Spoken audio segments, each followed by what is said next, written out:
જો આપણે બધાને ખબર છે કે ભાઈ સૂર્યપ્રકાશમાંથી વિટામિન ડી મળે. સૂર્યપ્રકાશમાંથી વિટામિન ડી મેળવવા માટે તડકામાં ઊભું રહેવું જોઈએ. પણ આપણને કેટલું કેટલું ઊભું રહેવું જોઈએ, ક્યારે ઊભું રહેવું જોઈએ, તો તડકામાંથી એનો ફાયદો લઈ શકાય એ બધું કશું ખબર હોતી નથી.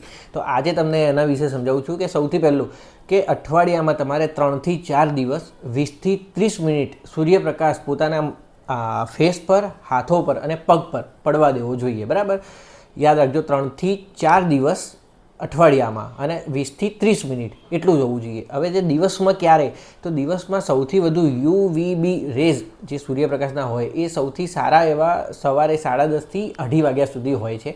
બરાબર, બહુ તમે અર્લી મોર્નિંગમાં તમે રહો તો એ તમારા મૂડ માટે સારું, પણ તમારા વિટામિન ડીનું સિન્થેસિસ વધારવા માટે એ રેઝ સૂર્યપ્રકાશમાં એટલા સવારમાં ના હોય. એટલે સવારે 10:30 થી 2:30 વાગ્યા સુધી બેસવું જોઈએ. સાંજે બી નહીં, અથવા એકદમ વહેલે પરોઢિયે બી સૂર્યપ્રકાશમાં બેસો તો એમાંથી તમારા વિટામિન ડી માટે ફાયદો ના થાય, તમારા મૂડ માટે સારું.